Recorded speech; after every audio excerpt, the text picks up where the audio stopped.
Un cordial saludo a este Festival por la Paz en Colombia, al que lamentablemente no he podido asistir debido a coincidir con otras actividades de la mesa de conversaciones, que en estos momentos se encuentra en el tramo final de las conversaciones de paz. Quizás lo más importante en estos momentos es abordar cómo va a llevarse adelante la implementación de lo acordado. Este es uno de los debates esenciales que en estos momentos hay en la mesa de conversaciones. Concretamente, cómo conseguir que se incorpore al ordenamiento jurídico interno colombiano todos y cada uno de los acuerdos alcanzados. Hay en estos momentos un debate sobre dos distintas propuestas. Una de ellas, la propuesta elaborada por el Gobierno, que desgraciadamente no ha sido consultada en la mesa de conversaciones y ha comenzado a ser implementada de forma unilateral, lo cual evidentemente no es lo correcto en un proceso de conversaciones, máxime cuando la implementación es uno de los asuntos que se contemplan en la agenda de conversaciones, concretamente en su punto sexto. Esta propuesta del Gobierno o esta iniciativa del Gobierno consiste básicamente, en primer lugar, en la convocatoria de un plebiscito que ratificaría o no, que sometería a consulta popular los acuerdos alcanzados en la mesa de conversaciones. Si bien la ratificación de los acuerdos es es también una materia de la agenda de conversaciones, en ningún momento se ha debatido entre el Gobierno y las FARC cuál sería el mejor método para esta refrendación, y el Gobierno actúa unilateralmente con una figura que además está recibiendo muchas críticas, no solamente en la mesa de conversaciones, sino por muchos sectores de la sociedad colombiana, porque quizás no es ni la mejor forma de refrendar los acuerdos, la convocatoria de un plebiscito, ni tampoco jurídicamente es el mecanismo que da más garantías de seguridad, porque el plebiscito está previsto en las leyes colombianas para la ratificación, o mejor dicho, para ratificar o no ratificar una decisión presidencial que, indica la ley, no requeriría un posterior desarrollo legislativo. Evidentemente, el acuerdo de paz no es una decisión unilateral del presidente, es un resultado del trabajo en la mesa de conversaciones, y además es evidente que el acuerdo final que se alcanzará sí iba a requerir un desarrollo posterior legislativo, con lo cual más bien este plebiscito, por sus alcances o por el objetivo que se busca con él cubrir, quizás debería haber sido convocado como una consulta popular y no utilizando la figura del plebiscito. En todo caso, a continuación el Gobierno ha iniciado la tramitación de una serie de actos legislativos de forma también unilateral, sin haberlo debatido previamente en la mesa, para la aplicación de ciertas reformas constitucionales que tengan como objetivo básicamente la creación de una comisión legislativa, es decir, una Cámara Legislativa reducida, que sería la que, según esa propuesta de acto legislativo ya tramitada por el Gobierno, sería esa comisión legislativa la que se encargaría de desarrollar los acuerdos alcanzados en la mesa. No se sabe con qué criterios, porque tampoco esto se ha discutido, y también este acto legislativo prevé la capacidad de delegar a determinadas instituciones del Estado, empezando por la Presidencia, para que aprueben normas de desarrollo de los acuerdos. Por su parte, ¿qué es lo que están proponiendo las FARC? Las FARC están proponiendo que, en primer lugar, se firme el acuerdo final bajo la fórmula del acuerdo especial humanitario. El acuerdo especial humanitario es una figura prevista en las convenciones de Ginebra, concretamente en su artículo 3 común y en el artículo 6 de la primera, tercera y cuarta convención. Este tipo de acuerdos especiales están previstos para la regulación de aspectos relacionados con la humanización del conflicto, con el respeto estricto al derecho internacional humanitario, es decir, son acuerdos que deben tener un contenido humanitario. Se da la circunstancia de que en aplicación de la doctrina constitucional elaborada de larga data en Colombia sobre la incorporación al bloque de constitucionalidad de las convenciones de Ginebra, se da la circunstancia entonces de que la utilización de esta figura jurídica del acuerdo especial humanitario podría hacer o haría que inmediatamente los contenidos de ese acuerdo final de paz que consideran o que refuerzan derechos fundamentales quedarían incorporados al bloque de constitucionalidad. con lo cual tendrían un carácter jurídico reforzado. Además, las FARC lo que proponen es que posteriormente ese acuerdo final, firmado como acuerdo especial humanitario, se tramitara en el Parlamento para darle fuerza de ley, utilizando la vía prevista para la tramitación de los tratados internacionales, es decir, la vía de ley ordinaria, incluso por el procedimiento urgente que podría llegar a aplicarse a la tramitación, lo cual podría hacer que la tramitación legislativa del acuerdo final alcanzara un periodo máximo de 2 meses de tramitación, incluso por la vía urgente de 15 días. Sin ser un tratado internacional, porque es otra cosa, su naturaleza jurídica es diferente, es un acuerdo de paz, lo cierto que la vía más adecuada para esta aprobación sería la prevista en la Constitución para el tratado internacional, considerando además que todos los acuerdos alcanzados en La Habana se firman al menos por 3 sujetos de derecho internacional, que es el gobierno colombiano, el Estado colombiano, mejor dicho, y los 2 países garantes. Con este procedimiento de tramitación se evitaría las enmiendas, porque obviamente es incompatible el texto alcanzado en la mesa como acuerdo final, es incompatible con las posibles enmiendas que pudieran operar en una tramitación legislativa. La discusión y aprobación de tratados únicamente contempla la posibilidad de su aprobación globalmente o de su improbación, ¿no? Pero en ningún caso la posible modificación de dichos tratados, por eso esta sería la vía más correcta. E iría seguido, por supuesto, de un pronunciamiento de la Corte Constitucional que desde nuestro punto de vista, de los asesores jurídicos de la Delegación de Paz de las FARC, la Corte Constitucional sin duda alguna ratificaría el carácter especial del acuerdo final firmado como acuerdo especial humanitario, su incorporación de todo lo que tenga que ver con derechos fundamentales al denominado bloque de constitucionalidad y por lo tanto su incorporación al ordenamiento interno mediante esta vía de tramitación pues, de ley ordinaria. Posteriormente, los debates que ha habido entre las partes, lo que ha quedado de manifiesto, y así incluso ha sido informado por los servicios jurídicos del CICR, es que los requisitos para firmar un acuerdo entre las partes en un proceso de conversaciones como acuerdo especial humanitario son únicamente 2. En primer lugar, que dicho acuerdo tenga un contenido humanitario, y en este caso lo tendría porque alcanzan muchos contenidos expresamente previstos en la Convención de Ginebra, desde los programas de desminado, los programas de atención a víctimas o, por ejemplo, la necesaria amnistía, que también está prevista para la finalización del conflicto en la Convención de Ginebra. Y el segundo requisito sería que ambas partes quisieran firmarlo como acuerdo especial humanitario, con lo cual esta técnica jurídica solamente es posible con el consenso de ambas partes. Posteriormente, la Delegación de Paz de las FARC lo que también plantean es que es necesario que una vez ratificado o tramitado parlamentariamente el acuerdo final como acuerdo especial humanitario, el Estado emitiera una declaración unilateral, que es una forma de creación de derecho internacional prevista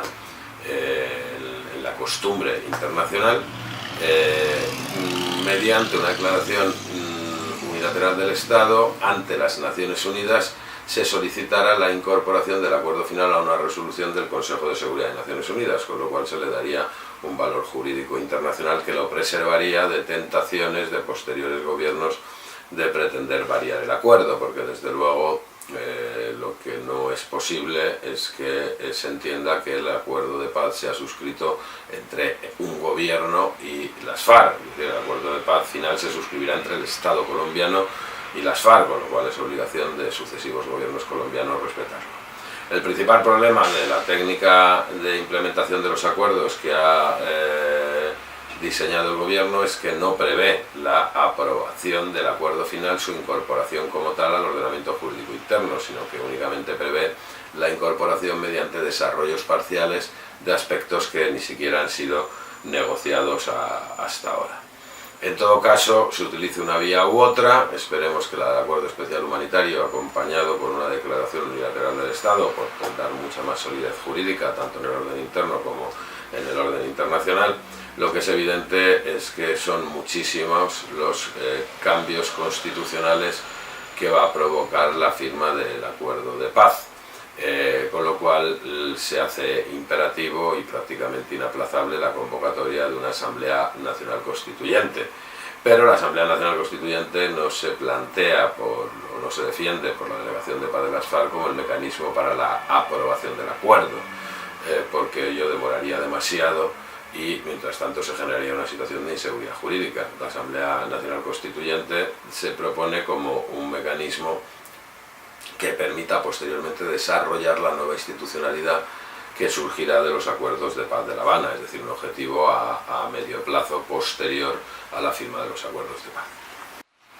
Sin duda alguna, uno de los principales problemas en la mesa de conversaciones en este momento es la existencia del paramilitarismo, que además, coincidiendo con estos meses, que probablemente sean los últimos meses del proceso de conversaciones, han endurecido sus actuaciones, incrementando sustancialmente el número de asesinatos y persecuciones contra dirigentes sociales, políticos, defensores de los derechos humanos y población civil en general. Lo peor de esta situación es que se repiten ya un antecedente que ya hubo en su momento cuando el proceso de paz de los años 80 de Casa Verde dio lugar al nacimiento de la Unión Patriótica, y lo peor también es que desgraciadamente, pues después de un mes y medio prácticamente ya de crímenes paramilitares, no existe una sola detención por parte de las autoridades colombianas. Ni siquiera las autoridades colombianas han apuntado una hipótesis de responsabilidad por estos actos. Es decir, nuevamente nos enfrentamos al escenario habitual de impunidad de los crímenes del paramilitarismo y la ultraderecha en Colombia.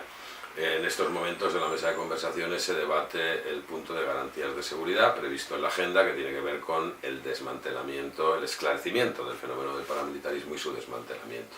Ya en el Acuerdo de Jurisdicción Especial para la Paz se incluyó la creación de una unidad especial de investigación y desmantelamiento del paramilitarismo, una unidad judicial. Se denomina la unidad del punto 74 porque aparece en el punto 74 del Acuerdo de Creación de la Jurisdicción Especial para la Paz, y en estos momentos lo que se está discutiendo es los contenidos de esta unidad, así como toda una serie de políticas contra el paramilitarismo que abordarían la creación de una Comisión Nacional de Garantías de Seguridad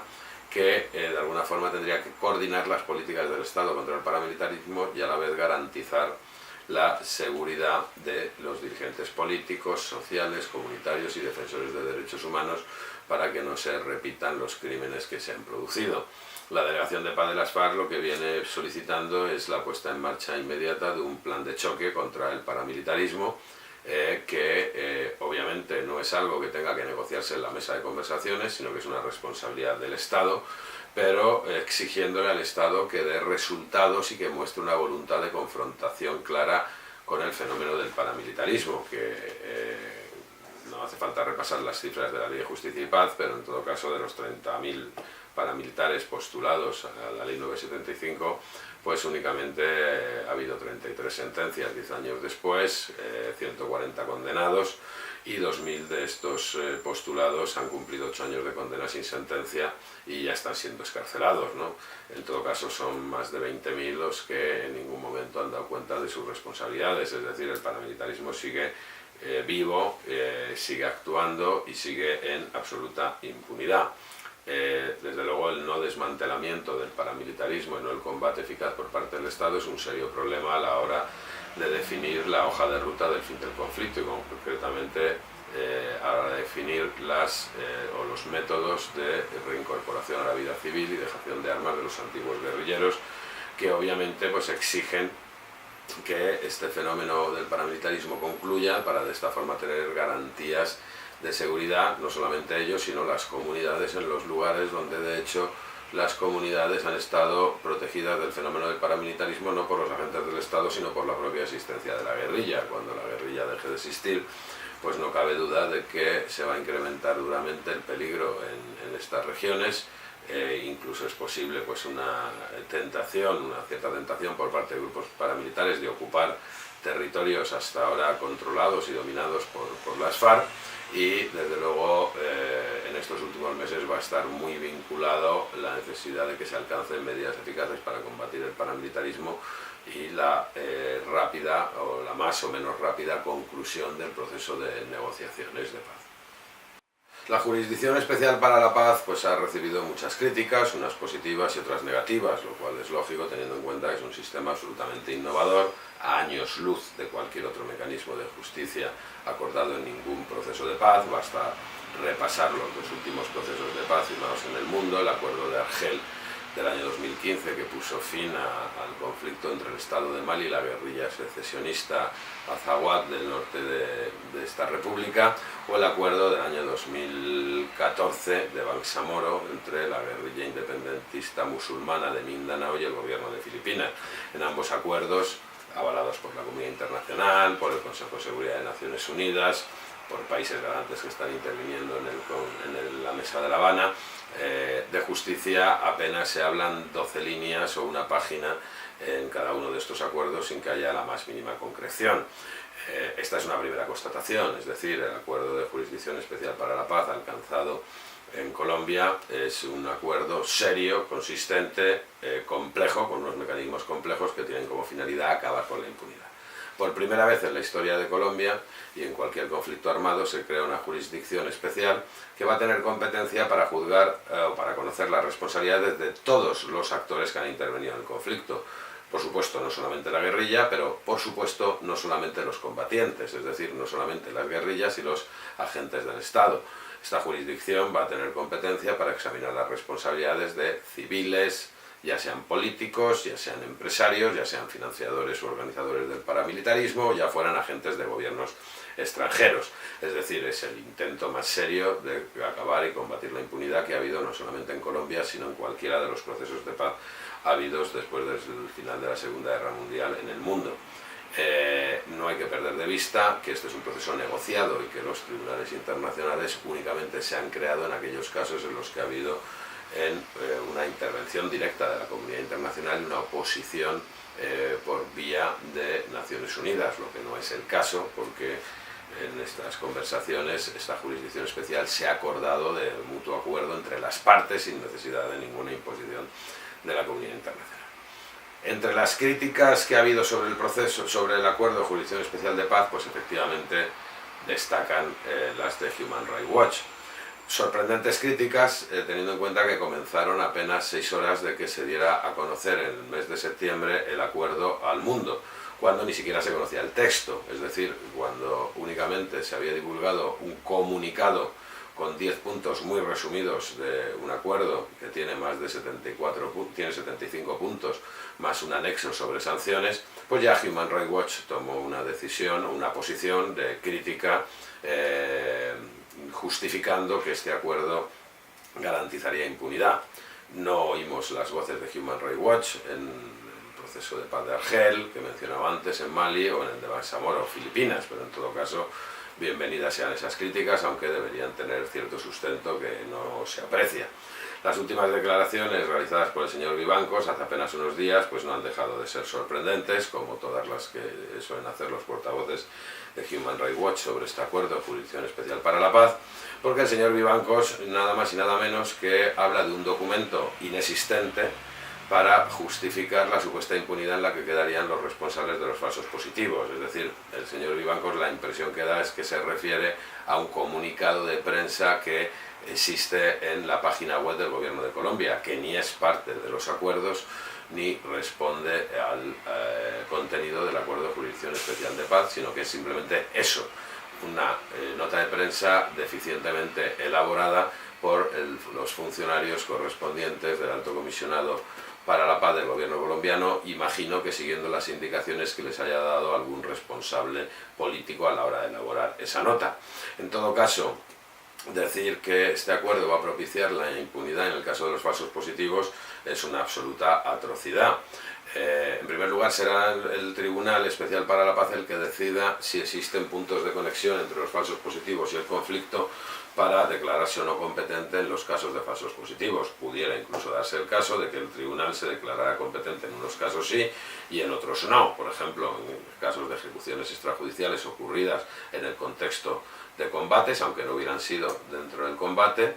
pues probablemente el tribunal pudiera declararse competente. En el caso de ejecuciones extrajudiciales, falsos positivos ocurridos en lugares lejanos de teatros de guerra, de operaciones militares que no han tenido ninguna relación con el conflicto, sino que únicamente se llevaron adelante con fines de delincuencia común, es decir, para obtener beneficios económicos, personales o de carrera profesional por parte de los agentes del Estado, pues lo más lógico sería que el Tribunal Especial para la Paz declarara que no tiene competencia para conocerlos, pero en todo caso corresponderá a los jueces de ese tribunal tomar la decisión caso por caso, con lo cual no tiene ningún sentido que Human Rights Watch ya haya tomado una posición afirmando, aseverando que los falsos positivos quedan o no quedan dentro de la competencia del Tribunal Especial para la Paz. En todo caso, cuando queden dentro de la competencia del Tribunal Especial para la Paz, pues hay que recordar que en este tribunal, esta jurisdicción contempla sanciones de hasta 20 años de cárcel, es decir, sanciones un 150% más severas en cuanto a reclusión que las contempladas, por ejemplo, en la Ley 975 de Justicia y Paz. Pero en todo caso, la crítica redundante de Human Rights Watch, que es la organización que más está destacando y que además no ha variado un ápice sus críticas desde antes de conocer el texto hasta que este texto se ha publicado, la realidad ¿cuál es? Bueno, pues que los derechos de las víctimas en el derecho internacional, fundamentalmente a la finalización de un conflicto o a la cesación de una situación, de un régimen autoritario que ha causado victimizaciones masivas, las víctimas tienen derecho, como todo el mundo sabe, a la verdad, a la justicia, a la reparación y a la no repetición. Lo que se trata a la hora de hablar de impunidad o no, de que un sistema judicial provoque una impunidad, es de analizar cuántos de estos derechos de las víctimas garantiza un modelo u otro de justicia. Los modelos de justicia exclusivamente retributiva, que es lo que defiende Human Rights Watch, es decir, un modelo basado exclusivamente en las penas de prisión, pues obviamente un juicio puede decirse que garantiza el derecho a la justicia, evidentemente podría decirse. Lo que un juicio no garantiza es el derecho a la verdad, porque lo que se conoce es la verdad judicial, no la verdad de las víctimas y mucho menos la verdad del victimario, que puede o no dar esa verdad. Con lo cual, difícilmente un sistema que solamente contempla sanción retributiva garantiza el derecho a la verdad. El derecho a la reparación en ningún caso lo garantiza, porque ni que decir tiene que la sanción de cárcel es una sanción pasiva, donde el victimario únicamente permanece recluido sin tener que hacer una actuación de reparación a las víctimas o la sociedad, y en la inmensa mayoría de los casos pues su insolvencia económica impide la reparación económica. Y respecto al derecho de no repetición, pues es obvio que la mera sanción de cárcel tampoco garantiza el derecho a la no repetición por sí misma, toda vez que la sanción de cárcel pues se extingue, y si no hay un compromiso del victimario de no volver a repetir los hechos, pues no se garantizaría tampoco. Por el contrario, el sistema creado que combina en la Jurisdicción Especial para la Paz las sanciones retributivas, es decir, de cárcel, y restaurativas, es decir, de imposición de sanciones reparadoras para las víctimas, desde nuestro punto de vista garantiza al menos 3 de esos derechos. En primer lugar, garantiza el derecho a la justicia, porque es obvio que son sanciones que van a ser impuestas en un procedimiento judicial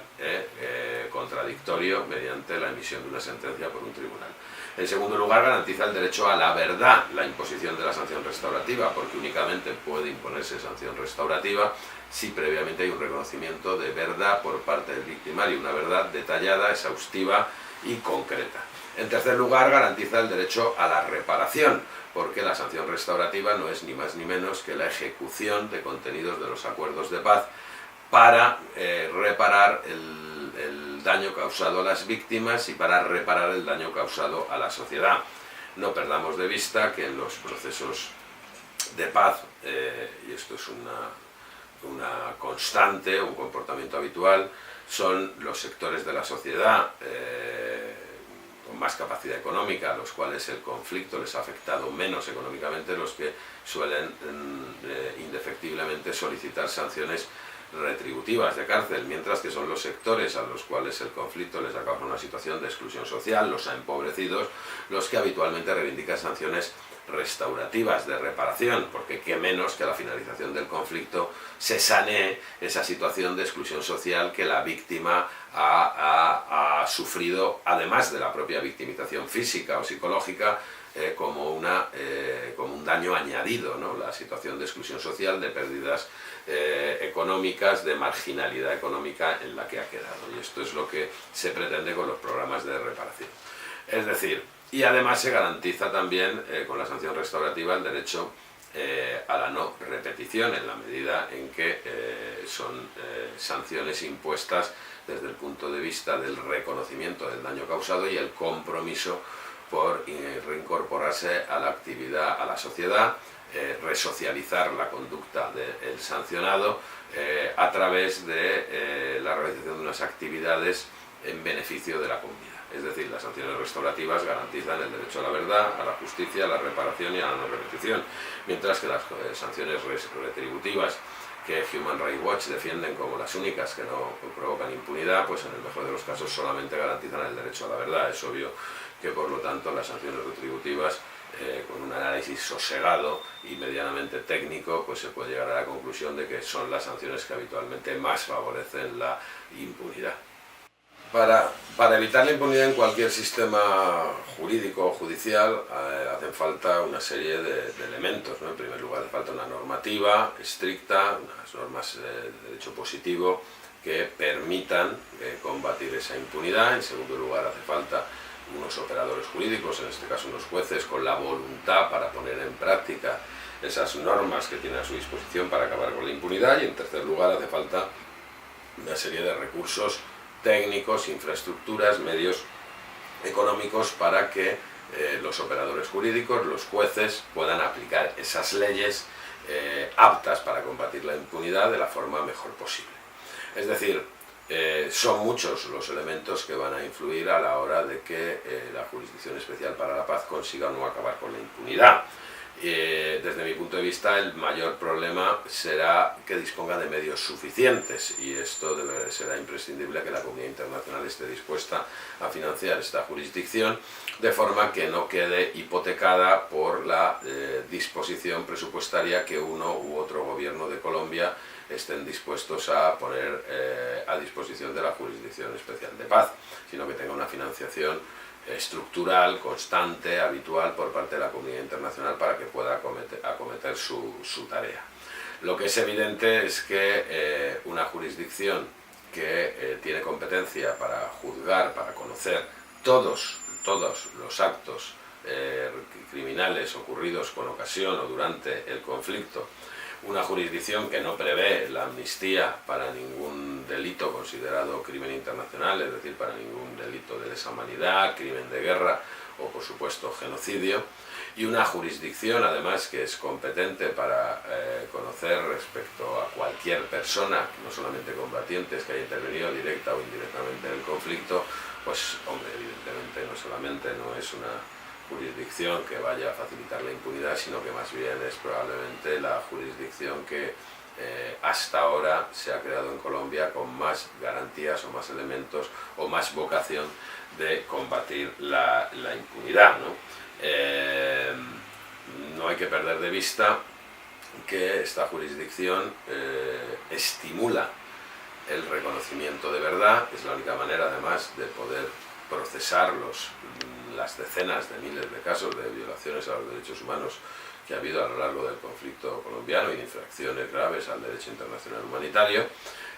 De otra forma, el sistema colapsaría si no se establecen vías rápidas, y estas vías son, sin duda alguna,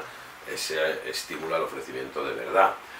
No perdamos de vista que la inmensa mayoría de los tribunales internacionales, el Tribunal de la Yugoslavia, los tribunales de Sierra Leona, los tribunales de Camboya, en muy pocas ocasiones han llegado a las 2 decenas de sentencias, es decir, después de años de funcionamiento y grandes inversiones, son tribunales muy poco productivos que tienen que centrarse en juzgar a lo que se llama los máximos responsables. El sistema de Jurisdicción Especial para la Paz prevé el procesamiento de responsabilidades a todas las personas que hayan causado victimización, ya sea como máximos responsables o sin ser considerados máximos responsables, sino meros ejecutores. Evidentemente el sistema podrá priorizar y seleccionar los casos más representativos para comenzar su tarea por ahí,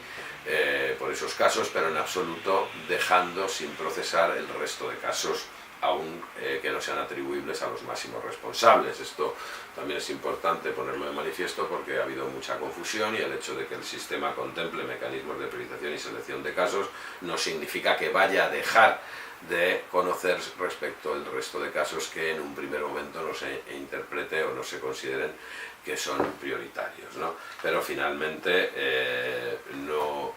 tanto los guerrilleros como los agentes del Estado como los civiles que no estén dispuestos a reconocer verdad y responsabilidades, pues enfrentarán un juicio contradictorio donde podrán ser condenados hasta 20 años de reclusión, que es una pena,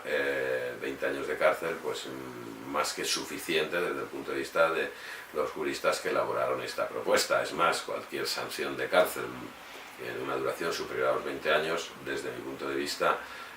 estaría rayando lo que se considera trato inhumano, cruel o degradante en los convenios internacionales, especialmente la Convención contra la Tortura, porque es evidente que una pena de más de 20 años difícilmente resocializa o reincorpora al infractor a la sociedad nuevamente, ¿no? Y en todo caso, aquellos que reconozcan verdad ante la Jurisdicción Especial para la Paz, pues se les impondrá una sanción donde tendrán también que cumplir una pena, en este caso una pena reparadora, una sanción reparadora de trabajo hacia la comunidad, con lo cual impunidad bajo ningún caso va a haber. Bueno, a estas alturas del proceso, los dos últimos puntos de discusión, el punto 3, fin del conflicto, y el punto 6, de verificación e implementación, se están discutiendo simultáneamente. Finalmente, el pasado 23 de marzo no se pudo alcanzar el acuerdo final, era previsible. Hay que tener en cuenta que cuando el 23 de septiembre del año pasado el presidente Santos y el comandante de las FARC, Timo León Jiménez, alcanzaron un acuerdo para intentar la firma del acuerdo final 6 meses después, pues en ese momento no se preveía el rechazo del gobierno a respetar el acuerdo de justicia alcanzado ese día. Después, una semana después del 23 de septiembre, como todo el mundo sabe y recuerda, el gobierno de Colombia anunció que entendía que el acuerdo del 23 de septiembre no era acuerdo, sino que era un mero comunicado, y obligó a renegociar los contenidos, lo cual no pudo cerrarse definitivamente el acuerdo de justicia hasta 3 meses después, a final de diciembre, el 15 de diciembre del año 2015. Es decir, esos 3 meses entre septiembre y diciembre que se perdieron, pues probablemente son los 3 meses que va a costar alcanzar el acuerdo final a partir del 23 de marzo. Esperemos que incluso no sean 3 meses, sino que sea menos, lo cual también es posible, pero los temas que quedan sobre la mesa son muy delicados. Básicamente, garantías de seguridad, es decir, políticas de desmantelamiento eficaz del paramilitarismo. Si no hay garantías de desmantelamiento eficaz del paramilitarismo, es muy difícil avanzar en el proceso de dejación de armas, por un problema de supervivencia, de garantías de supervivencia de los guerrilleros y de las comunidades a las que han estado defendiendo del fenómeno del paramilitarismo. No hay que perder de vista el cambio de posición que ha tenido las FARC desde el inicio de las conversaciones. Cuando comenzaron las conversaciones, las FARC lo que exigían era el desmantelamiento del paramilitarismo como paso previo al inicio de la dejación de armas. A fecha de hoy, la posición de las FARC ha cambiado sustancialmente. Las FARC lo que están pidiendo no es el desmantelamiento efectivo, sino la aprobación de políticas serias, eficaces y efectivas de combate al paramilitarismo para iniciar el proceso de dejación de armas. Un segundo problema, actualmente en debate en la mesa de conversaciones, tiene que ver con la visión del gobierno sobre las zonas o territorios de paz, las zonas de reincorporación de los guerrilleros a la vida civil. El gobierno pues tiene una visión, que ni siquiera es la visión que ha trabajado la comisión técnica compuesta por militares en activo, por generales y por altos mandos militares de la guerrilla. El gobierno tiene una visión diferente que pretende asimilar estas zonas campamentarias, estos campamentos guerrilleros previstos para el proceso de dejación de armas y reincorporación a la vida civil, pretenden asimilarlos a centros de reclusión, es decir, el gobierno propone lugares cerrados donde no se pueda entrar ni salir y donde no pueda haber haber ningún tipo de contacto de los guerrilleros con la población civil. Esto es absolutamente contradictorio. En primer lugar, es un régimen incluso más duro que el que se establece en el sistema de jurisdicción especial para la paz, para el caso de las sanciones restaurativas. En segundo lugar, es absurdo que una fuerza guerrillera que siempre ha mantenido relación con la población civil históricamente, y que de hecho esa relación con la población civil ha sido su principal sustento y apoyo en estos 50 años de conflicto, cuando en este momento además quiere desaparecer como fuerza guerrillera y convertirse en fuerza política, pues no tiene ningún sentido que se prohíba la relación con la población civil. Otra cosa es si esa relación es con armas o sin armas. Evidentemente la propuesta de las FARC no es que en el proceso de reincorporación a la vida civil pueda mantenerse una relación con la población civil armados, ni muchísimo menos, pero desde luego que esas zonas de reincorporación a la vida civil no se conviertan en lugares de reclusión. Y un tercer problema pues tiene que ver con los mecanismos de implementación y entrada en vigor de los acuerdos, fundamentalmente pues con esa resistencia que hasta ahora ha tenido el gobierno de Colombia a contemplar un procedimiento legislativo para incorporar al ordenamiento jurídico interno la totalidad del acuerdo final que se alcance, y optar en cambio pues, de forma unilateral por un diseño de implementación únicamente de acuerdos parciales. Digamos, estos son los grandes temas de discusión en estos momentos.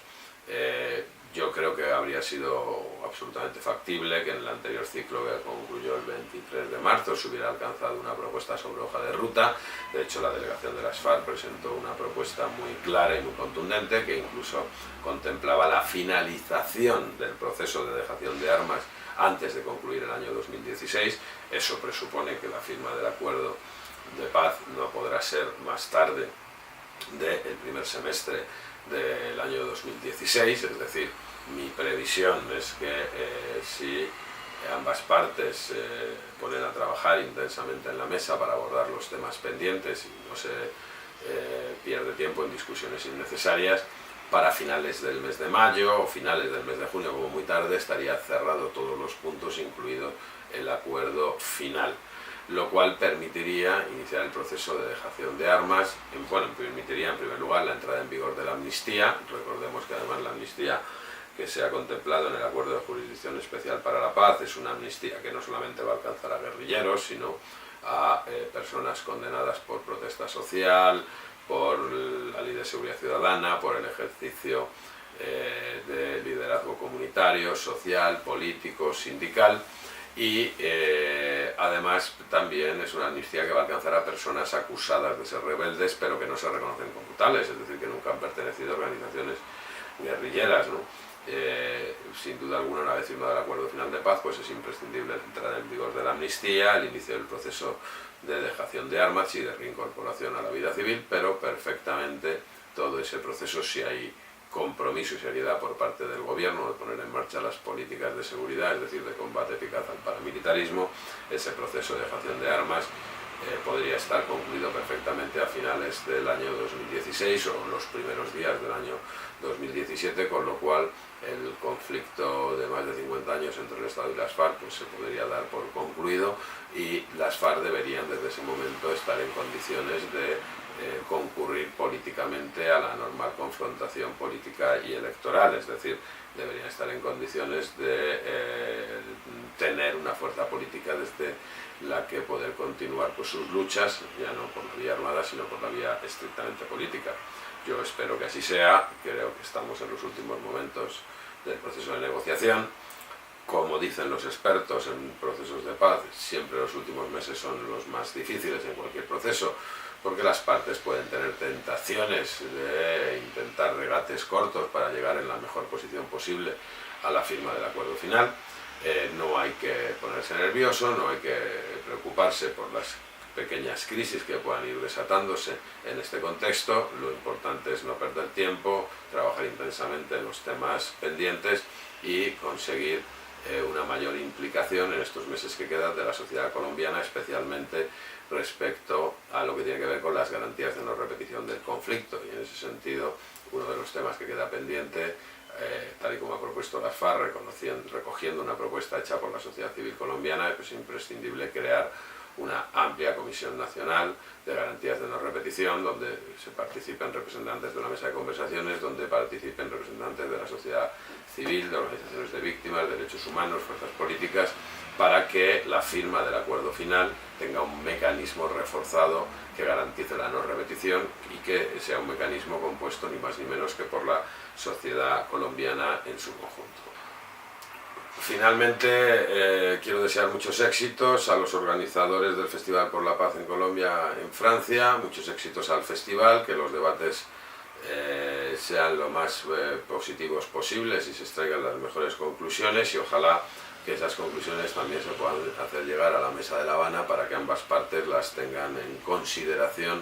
e intenten llevarlas a la práctica. Muchas gracias y muchos éxitos.